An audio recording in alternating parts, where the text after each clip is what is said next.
Hello students, कैसे हैं आप सब लोग। मैं चंद्र प्रकाश और स्वागत करता हूं आप लोगों का 3 फेज इंडक्शन टॉपिक में।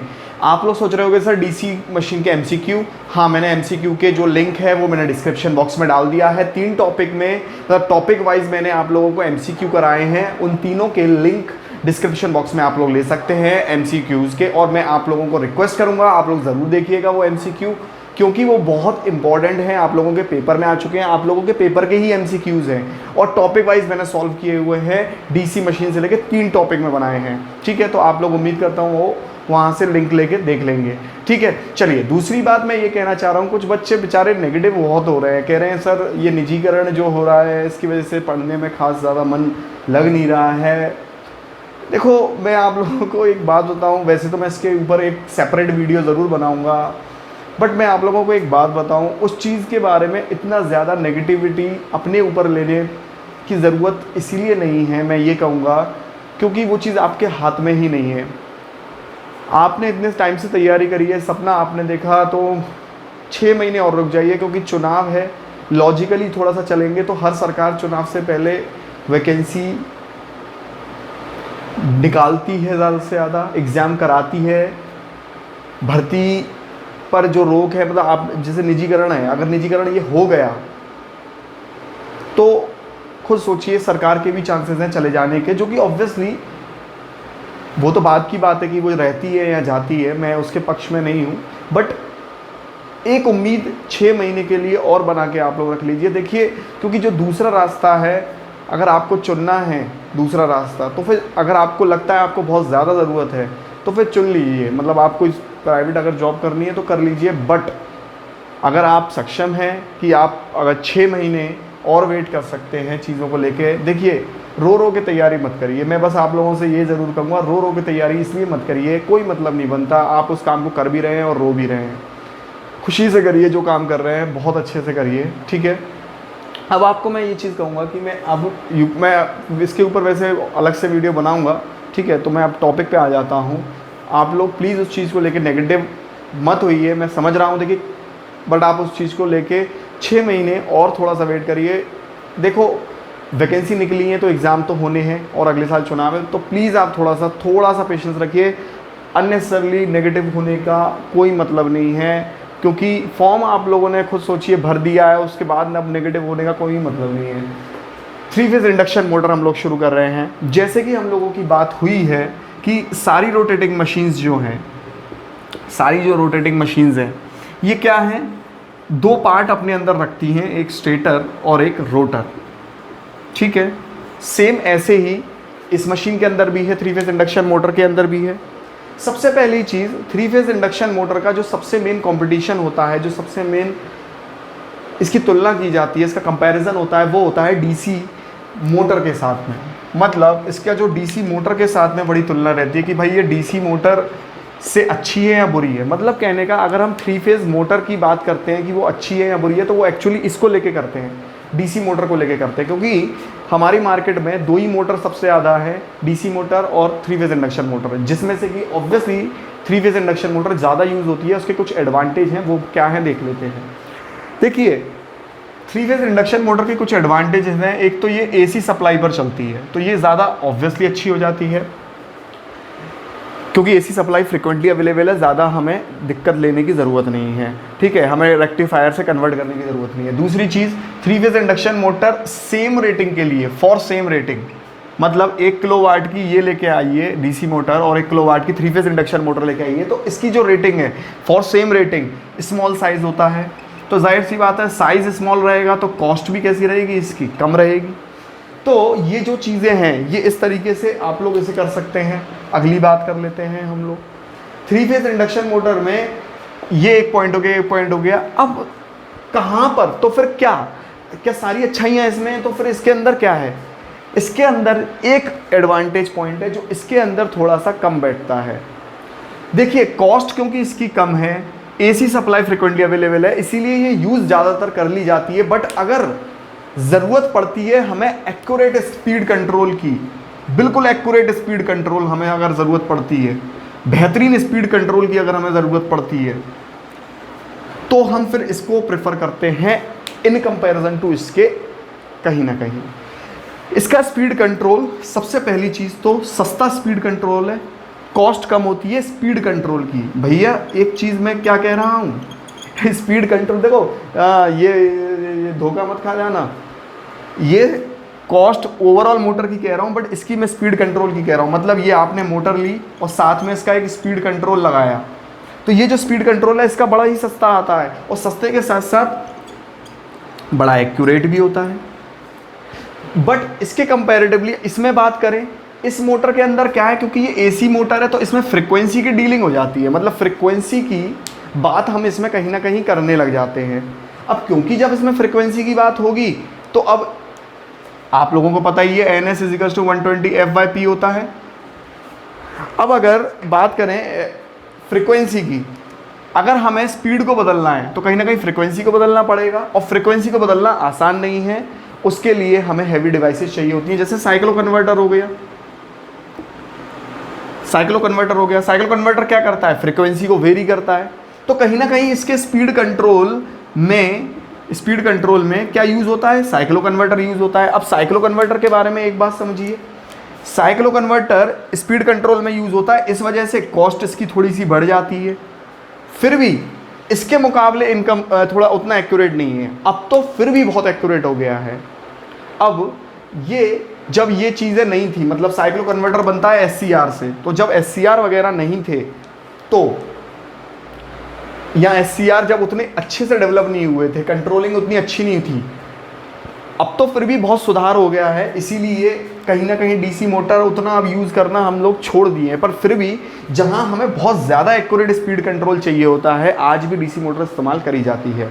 मतलब अगर 1500 RPM पे मोटर चल रही है और तुम्हें 1450 पर रोकनी है, तो ठीक अगर वहां इतनी ज़्यादा आपको एक्यूरेसी चाहिए कि 1450 पर ही रुके, 1449 पे भी ना रुके, तो हम भैया DC मोटर यूज़ कर लेंगे, साइक्लो कन्वर्टर यूज़ नहीं करेंगे। फिर मतलब ये वाली मोटर यूज़ नहीं करेंगे जब बहुत ज़्यादा एक्यूरेसी की ज़रूरत होती है तब। अदरवाइज हम लोग 3 फेज इंडक्शन मोटर ओवरऑल अच्छा परफॉर्मेंस देती है। अगर 1450 पे नहीं रुकी तो 1448 पे तो रुकी जाएगी। मतलब स्पीड कंट्रोल इतना भी अब बुरा नहीं रह गया है, पहले तो बुरा था बट अब उतना बुरा नहीं रह गया, क्योंकि स्पीड कंट्रोल में साइक्लो कन्वर्टर वगैरह काफ़ी अच्छा काम कर रहे हैं, SCR जो कि SCR से बनते हैं, है ना। तो अभी टेक्नोलॉजी काफ़ी इंप्रूव हो गई है, तो उस आधार पर काफ़ी हद तक चीज़ें टक्कर दे जा रही हैं, ठीक है, DC मोटर को। तो इसका ये कुछ बातें हैं जो पेपर में कहीं ना कहीं MCQ के तौर पे पूछ ली जाती हैं। ये चीज़ मैंने आपको लिखवा दी। अब मैं चलता हूँ आगे, ठीक है, इतना पॉइंट। चलिए अब आप देखिए कुछ बातें जो पेपर में और पूछी गई हैं। जैसे हम बात करें स्टेटर के फ्रेम की, स्टेटर का फ्रेम कैसे बनता है। देखो ये मैं जो आपके लिए पॉइंट्स लेके आया हूँ ना, बहुत सारे क्वेश्चन पेपर को सॉल्व करने के बाद मैं आप लोगों के लिए ये पॉइंट्स लेके आता हूँ कि पेपर में क्वेश्चन कहाँ से आ रहे हैं। इसमें रिसर्च में बहुत ज़्यादा मेहनत लगती है, टाइम लगता है। आप पूरा वीडियो देखेंगे ना तो आपको बहुत सारी चीज़ें जानकारी मिलेगी आपको। तो बात करेंगे स्टेटर के फ्रेम की। स्टेटर का फ्रेम बनता है क्लोज्ड ग्रेन स्टील का। मैं थोड़ा सा इसको मिटा देता हूँ, थोड़ा साफ हो जाएगा। हाँ, तो स्टेटर किससे बनता है, क्लोज्ड ग्रेन कास्ट आयरन से, क्लोज्ड ग्रेन कास्ट आयरन से बनता है स्टेटर का जो फ्रेम होता है। ये सब पेपर में आ चुके हैं। स्लिप रिंग जो होती है वो किससे बनती है, स्लिप रिंग बनती है फॉस्फर ब्रॉन्ज से, ठीक है, फॉस्फर ब्रॉन्ज से स्लिप रिंग बनती है। कितनी स्लिप रिंग की संख्या यूज होती है, 3 स्लिप रिंग्स आर यूज्ड। कितनी SR माने स्लिप रिंग्स आर यूज्ड। बात करते हैं स्लिप रिंग के कितनी यूज होती हैं, वो तो ठीक है, बट कौन से रोटर में स्लिप रिंग लगती है। तो 2 तरीके के रोटर होते हैं। देखिए अभी वैसे मैं बात करूंगा, आप लोगों को यहाँ पर मैं बता देता हूँ। 2 तरीके के रोटर होते हैं, एक तो स्क्विरल केज इंडक्शन रोटर, ठीक है, इंडक्शन लिखा है ये मैंने। और एक होता है कौन सा, slip ring induction rotor, slip ring induction rotor.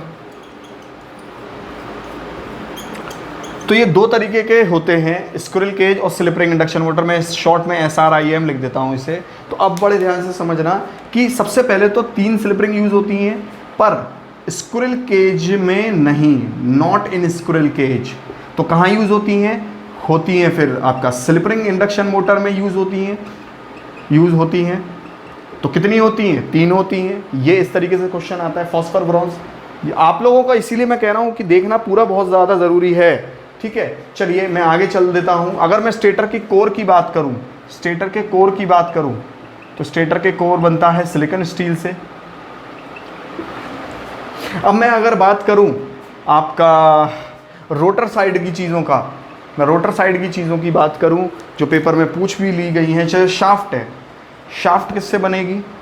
Shaft बनेगी हाई स्पीड स्टील से, हाई स्पीड स्टील से। देखिए बहुत बहुत इंपॉर्टेंट जानकारी कम समय में आपको लेनी है, इसीलिए क्रैश कोर्स पूरा कवर करना है। हाई स्पीड स्टील से बनता है। अब अगर हाई स्पीड स्टील ना हो, ऑप्शन में ना हो, तो कार्बन स्टील भी मिल सकता है आपको, तो कार्बन स्टील लगा दीजिएगा।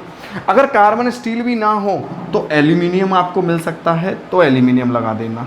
इतना पॉइंट क्लियर है। ये सारी चीज़ें एनालिसिस के बाद में आती हैं और आपको आप तक पहुंचती हैं। चलिए ये चीज़ आपने पॉइंट लिख दिया होगा।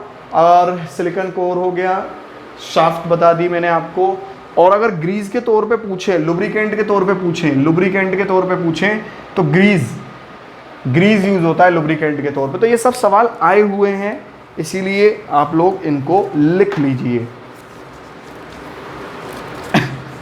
चलिए तो चलते हैं आगे, मैं इसे मिटा देता हूं, तब तक आप लोग लिख लीजिए।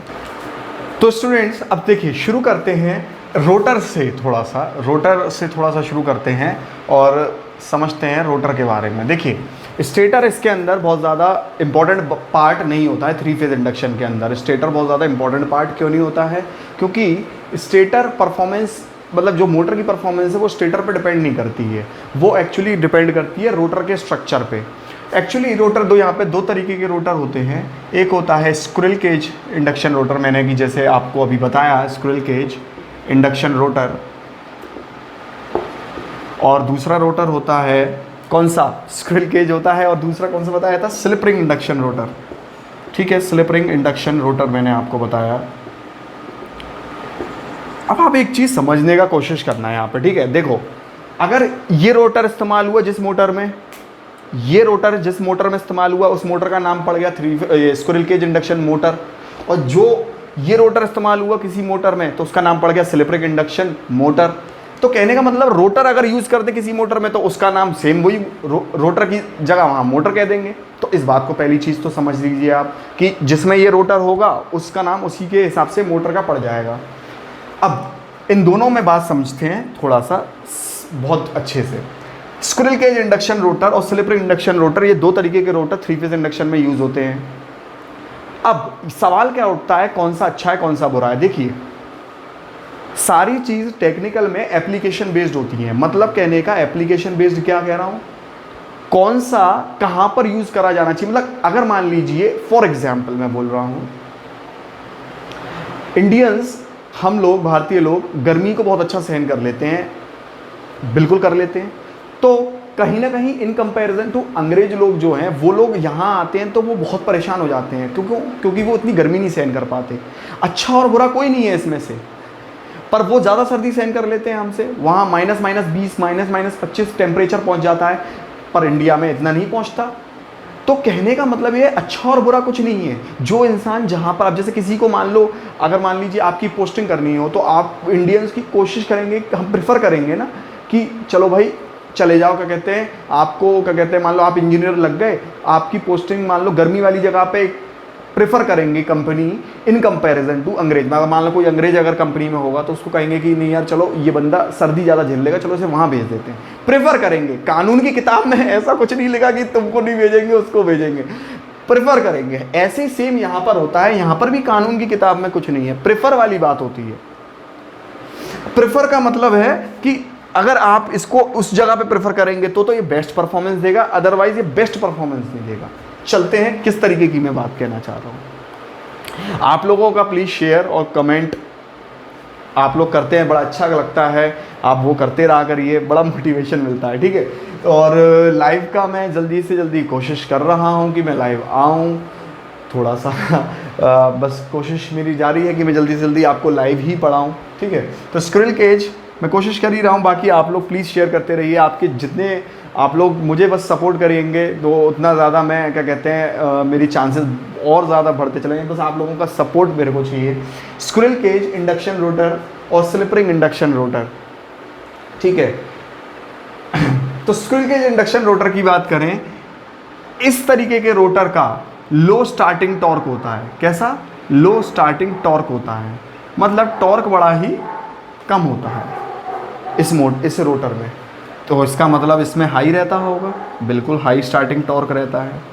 अब एक्चुअली थोड़ा सा इस बात को अब कंसेप्चुअली समझने का कोशिश करते हैं कि टॉर्क की जो इक्वेशन है वो डायरेक्टली प्रोपोर्शनल होती है स्लिप और E2 स्क्वायर R2, ठीक है। अब मैं इसका पूरा फॉर्मूला नहीं लिख रहा, अगर चलो पूरा मैं लिखना, लो पूरा लिख देता हूँ, SX2/S², ये होता है, ठीक है, जिसमें K कांस्टेंट है, S स्लिप है, E2 रोटर का EMF है, R2 रोटर का रेजिस्टेंस है, ठीक है। तो कहने का मतलब ये है कुल मिला के कि यहाँ पर हमें जो पता चलता है, मोटा माटी बात, वो पता चलता है कि टॉर्क स्लिप के और रेजिस्टेंस के डायरेक्टली प्रोपोर्शनल है, ठीक है। अब यहाँ से मैं कुछ बातों को अब आपको यहाँ पर बताना शुरू कर देता हूँ, इंपॉर्टेंटली ध्यान से सुनते रहिए। ये मान लीजिए स्टेटर है, ठीक है।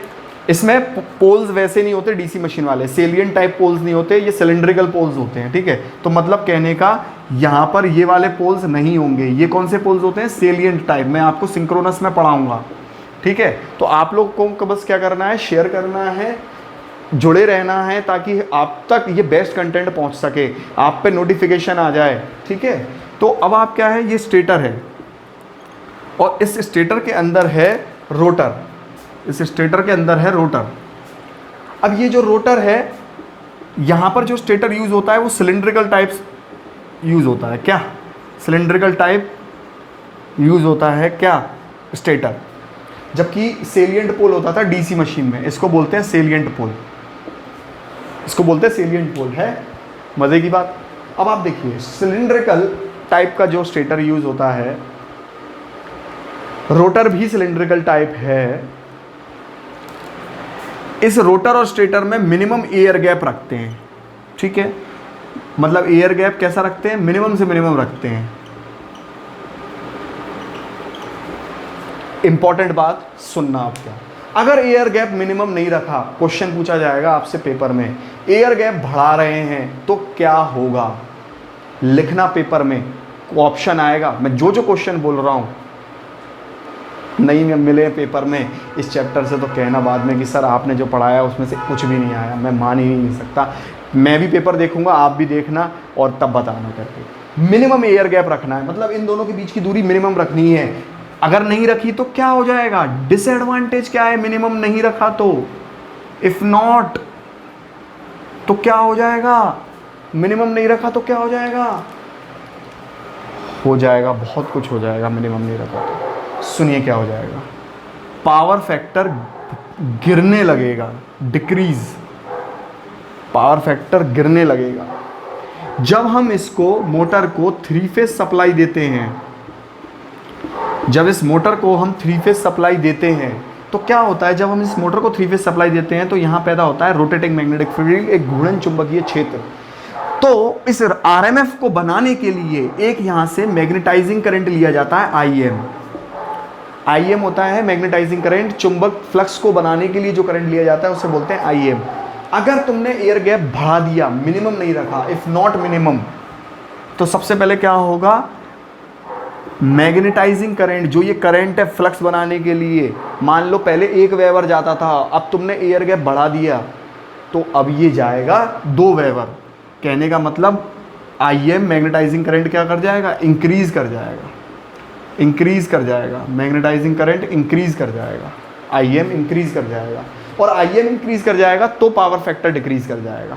बिल्कुल ठीक है, इतना पॉइंट। चलिए, तो अब मैं यहाँ पे क्या बता रहा था कि 3 फेज सप्लाई देंगे तो आरएमएफ पैदा हो जाता है, रोटेटिंग घूर्णन क्षेत्र, रोटेटिंग मैग्नेटिक फील्ड पैदा हो जाती है, जिससे रोटर चलने लगता है, घूमने लगता है। ठीक किसकी दिशा में? रोटेटिंग मैग्नेटिक फील्ड की दिशा में रोटर भी चलने लगता है।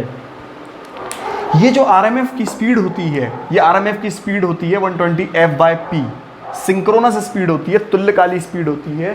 तो आरएमएफ की जो स्पीड होती है वो होती है 120 F/P।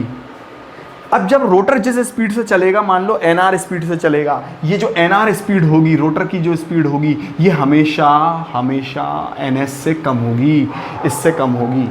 और ये जितनी कम होगी उसी को बोलते हैं स्लिप स्पीड। तो स्लिप स्पीड क्या है? तुल्यकाली रोटेटिंग मैग्नेटिक फील्ड से एनआर कितना कम है, यही है स्लिप स्पीड। अब आप एक और बात समझिए, अगर मैं स्लिप स्पीड का परसेंटेज आपसे पेपर में पूछ लिया जाए, स्लिप परसेंटेज, तो स्लिप परसेंटेज में क्या होगा भाई? जाहिर सी बात है परसेंटेज निकालना है आपने, ठीक है। देख लेना पेपर में स्लिप स्पीड पूछा है कि स्लिप परसेंटेज पूछा है। तो N S minus N R upon क्या बताइए? एन एस, ठीक है, इंटू 100, क्योंकि परसेंटेज निकालना है, ठीक है। तो ये स्लिप का फॉर्मूला हो जाता है। तो यहाँ पर ये स्लिप समझ रहे हैं आप, ठीक है। अब मान लीजिए आपने यहाँ पे 3 फेज जो सप्लाई दी है उसका वोल्टेज E1 है, फ्रीक्वेंसी F है, ठीक है, करंट I1 है। तो जाहिर सी बात है रोटर साइड पर भी जो EMF पैदा होगा, रोटर साइड पे EMF क्यों पैदा होगा? क्योंकि रोटर पर EMF इसलिए पैदा होगा क्योंकि ये चुंबकीय क्षेत्र इसे काटेगा और रोटर पर रखे होंगे चालक। तो यहाँ पर भी एक EMF पैदा होगा जिसे E2 बोलेंगे, और यहाँ एक करंट पैदा होगा जिसे F2 बोलेंगे। और उन वोल्टेज और करंट की अपनी एक फ्रीक्वेंसी होगी, बिल्कुल होगी, अपनी एक फ्रीक्वेंसी होगी रोटर और रोटर के वोल्टेज और करंट की। उसको मैं नाम दे देता हूँ F2 या FR, कुछ भी नाम दे दो, आपकी मर्जी है। FR दे सकते हो, FR दे दो, F2 दे देना, F2 दे दो। तो अब मैं यहाँ पे आपको क्या बता रहा हूँ कि टॉर्क हमेशा डायरेक्टली प्रोपोर्शनल होता है स्लिप और रेजिस्टेंस के, रोटर के। इसका मतलब रोटर का अगर रेजिस्टेंस मैं बढ़ा दूं तो टॉर्क भी बढ़ जाएगा। स्लिप रिंग इंडक्शन मोटर का हाई स्टार्टिंग टॉर्क होता ही इसीलिए क्योंकि इस रोटर के अंदर हाई रेजिस्टेंस होता है। इस रोटर के अंदर हाई रेजिस्टेंस होता है। इसका लो स्टार्टिंग टॉर्क क्यों होता है? क्योंकि इस रोटर का रेजिस्टेंस कम होता है और ये टॉर्क की इक्वेशन रही। अब एक बात सुनिए, जब इसका रेजिस्टेंस हाई होगा तो कुछ खराब बातें इसमें भी होंगी, कंटिन्यूस लॉसेस होंगे। डिसएडवांटेज क्या है? कंटिन्यूस लॉसेस होंगे। लॉसेस बहुत ज़्यादा होते चलेंगे, कंटिन्यूस बढ़ते चले जाएंगे लॉसेस। क्यों? क्योंकि रेजिस्टेंस ज़्यादा यूज़ हो रहा है। तो इस रोटर के अंदर क्या होता है, हम अलग से एक्सटर्नल रेजिस्टेंस यूज़ कर सकते हैं।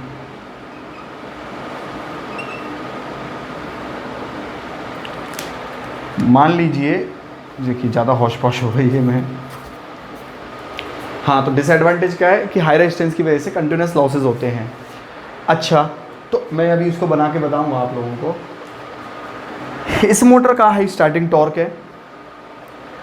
अगर मुझे टॉर्क बढ़ाना है तो मैं एक्सटर्नल रेजिस्टेंस जोड़ सकता हूँ, ये फैसिलिटी इसमें अवेलेबल है।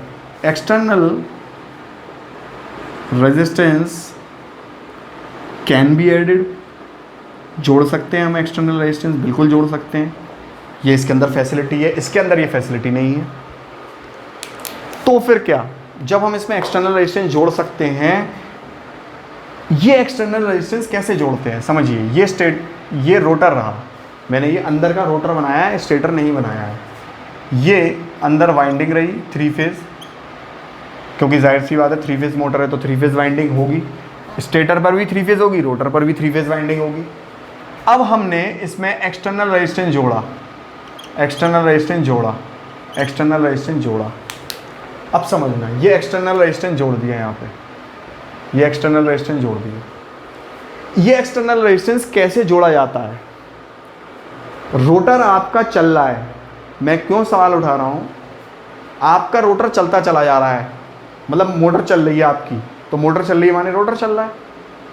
अब आपको बीच में रेजिस्टेंस जोड़ने हैं, तो कैसे जोड़ोगे?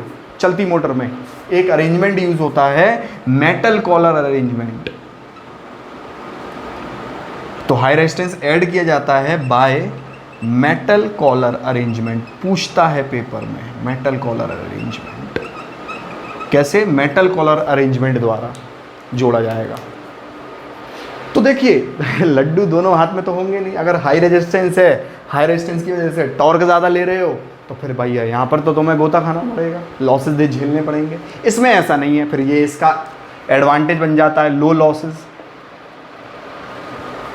लॉसेस कम है, फ़ायदा है। फिर यहाँ इसका फ़ायदा है, लो लॉसेस है। जाहिर सी बात है इसमें ये सब तामझाम ज़्यादा है। मेटल कॉलर जोड़ सकते हैं, रेजिस्टेंस एक्स्ट्रा जोड़ सकते हैं, मेटल कॉलर अरेंजमेंट द्वारा जोड़ा जा सकता है स्विच को, उसको रेजिस्टेंस को रोटर के साथ, चलती रोटर के साथ रेजिस्टेंस को जोड़ा जाता है मेटल कॉलर के द्वारा। तो इसके कॉस्ट हाई हो जाएगा, इसका कॉस्ट कम हो जाएगा, इसका कॉस्ट कम हो जाएगा, भाई जाहिर सी बात है। अब क्या करें बेचारे को, अब इसके साथ तो दुर्भाग्यपूर्ण ये तो बेचारा, हम तो भाई जैसे हैं जैसे रहेंगे, मतलब लो स्टार्टिंग टॉर्क वाले हैं। तो क्या बढ़ोतरी कैसे होगी इसकी बढ़ोतरी कैसे होगी, अब वो सुनिए। ये बेचारा ऐसा नहीं छोड़ते हम इसको, हम इसका साथ देते हैं बड़ा भारी, बड़ा अच्छा साथ देते हैं। और वो साथ कैसे देते हैं सुनिए ज़रा, मैं इसको मिटा देता हूँ।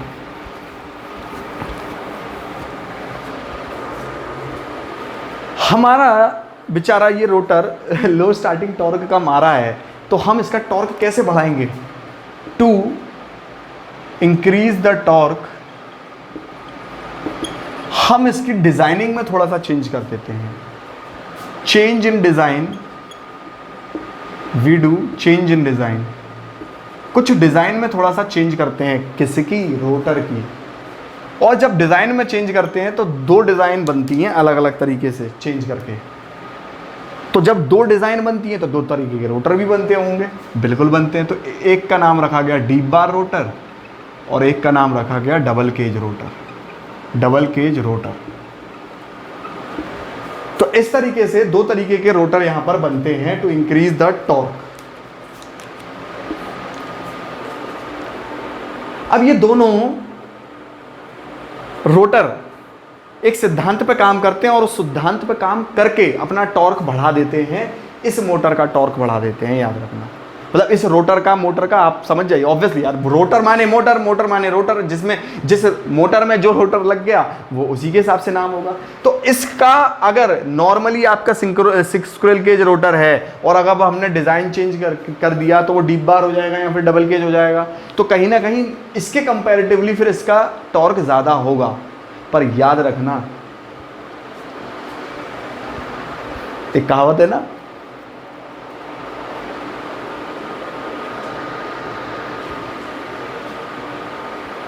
हाँ क्या कहते हैं पाकिस्तान से हम, बाप बाप रहता है बेटा, हाँ बेटा बेटा रहता है।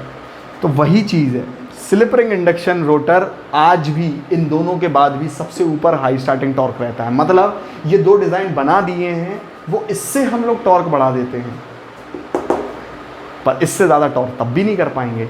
और वो ये दोनों रोटर किस सिद्धांत पे काम करते हैं, किस प्रिंसिपल पे काम करते हैं? ये दोनों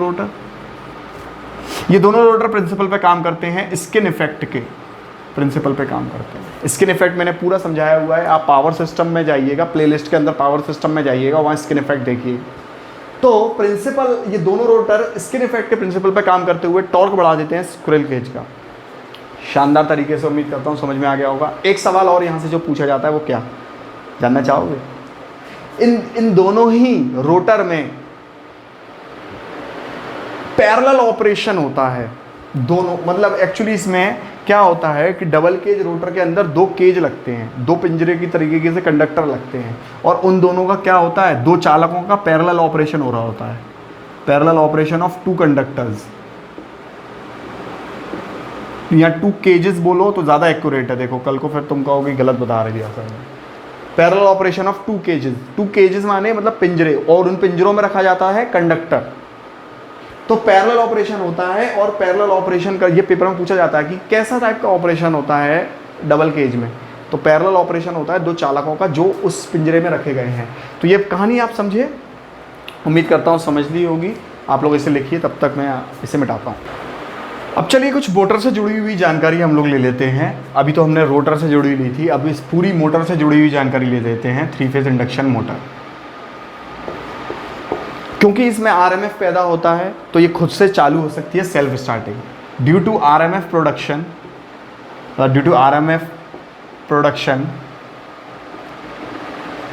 इट इज़ सेल्फ स्टार्टिंग। ये कैसी है? सेल्फ स्टार्टिंग है ये, क्योंकि इसमें आरएमएफ पैदा हो सकता है, इसीलिए। एक बात। दूसरी चीज़, क्योंकि इसके अंदर आरएमएफ है तो ये सेल्फ स्टार्टिंग है। पर इसका जो प्रिंसिपल अगर हम लोग बात करें तो इसका प्रिंसिपल क्या है? Mutual induction. तो mutual induction is the principle of this. इस रोटर पर ये आरएमएफ जुड़ता है और इस रोटर के चालकों को फैराडे लॉ के अकॉर्डिंग ईएमएफ पैदा कर देता है। तो फैराडे के लॉ किसके बेस पे थे? इलेक्ट्रोमैग्नेटिक इंडक्शन के लॉ ऊपर ही तो थे, Faraday law of electromagnetic induction, पूरा तो यही कहेंगे। तो इसी तरीके से प्रिंसिपल जो है जिस पे ये काम करता है म्यूचुअल इंडक्शन है, सेम वैसी जैसे ट्रांसफार्मर का होता है। इसीलिए ये डिवाइस, इसीलिए ये मोटर सिमिलर टू ट्रांसफार्मर भी कही जाती है, सिमिलर टू ट्रांसफार्मर भी कही जाती है। 3 फेज इंडक्शन मोटर कहा जाता है कि ये सिमिलर टू ट्रांसफार्मर है, पर कैसे ट्रांसफार्मर के? जिसका प्राइमरी और सेकेंडरी शॉर्टेड हो, मतलब प्राइमरी पे तो सप्लाई लग रही हो पर सेकेंडरी कैसा हो? शॉर्टेड। मतलब इस 3 फेज इंडक्शन मोटर को एक ऐसे ट्रांसफार्मर के बराबर रखा गया है। लॉजिक क्या होता है उसके पीछे, जब पूरा डिटेल में पढ़ते हैं बिल्कुल देखते हैं तो ये बात पेपर में आ जाती है एमसीक्यू की तरह कि 3 फेज इंडक्शन मोटर को हम कैसे देखते हैं। It is similar to transformer having its secondary side short circuited. मतलब एक ऐसे समान ट्रांसफार्मर की तरह हम इसको मान के चलते हैं जिसका सेकेंडरी शॉर्ट सर्किटेड है। ऐसा हमारा 3 फेज इंडक्शन मोटर तुलना की जाती है ट्रांसफार्मर की, कि ऐसा ट्रांसफार्मर जिसका सेकेंडरी शॉर्ट सर्किटेड है और घूम रहा है एंड इट इज रोटेटिंग। ऐसा क्यों? क्योंकि जो रोटर होता है 3 फेज इंडक्शन मोटर का वो शॉर्ट सर्किटेड रहता है। तो rotor of 3 phase induction motor is short circuited. तो क्योंकि इसे हम शॉर्ट सर्किट करके रखते हैं इसीलिए ये यहां पर ये बात कही गई है कि ये ट्रांसफार्मर को रिप्रेजेंट करता है जो कि सेकेंडरी साइड उसका शॉर्टेड है। उम्मीद करता हूँ ये चीज़ आपको समझ में आई होगी, क्लियर रही होगी। चलिए, तो इस वजह से ये मोटर सेल्फ स्टार्टिंग है तो मैं बता चुका, आप लोग इसे लिख लीजिए। चलिए देखिए, अब आप एक चीज़ समझिए, ये जो स्टेटर है, इस स्टेटर के बारे में आप एक चीज़ बात को समझिए। ये आपका स्टेटर हो रहा और ये आपका रोटर रहा, ठीक है। स्टेटर पे कैसा है? सिलेंड्रिकल टाइप है। अब आप समझना है यहाँ पे बात को।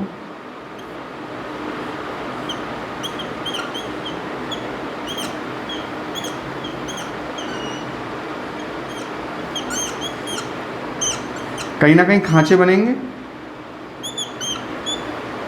ये देखिए कहीं ना कहीं खांचे बनेंगे और इन खांचों में ही तो रखा जाएगा। खांचों को क्या बोलते हैं? स्लॉट्स। इन खांचों में ही तो चालक रखे जाएंगे। ये स्टेटर की बात कर रहा हूँ बेटा, मैं अभी रोटर की बात नहीं कर रहा हूँ, ठीक है। ये ना क्या बोलते हैं? स्लॉट्स। अब स्टेटर में 3 टाइप के स्लॉट्स होते हैं यहाँ पे, ओपन स्लॉट, क्लोज्ड स्लॉट और सेमी क्लोज्ड स्लॉट। तो आपसे कहीं ना कहीं पेपर में अगर पूछता है वो कि कितने टाइप के स्लॉट हम लोग यूज़ करते हैं, तो स्लॉट 3 तरीके के यूज़ करते हैं, open slot, close slot, semi close slot. अब जो इसमें ज़्यादा मेजरली पूछा जाने वाला क्वेश्चन है, तो वो क्वेश्चन क्या हो जाता है कि पावर फैक्टर किस स्लॉट का बेटर है? पावर फैक्टर किस स्लॉट का बेटर है?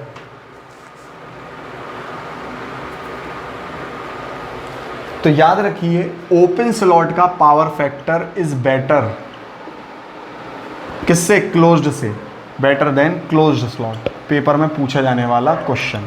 मतलब इस ओपन स्लॉट को यूज करेंगे तो पावर फैक्टर बेटर मिलेगा मोटर का पूरे का।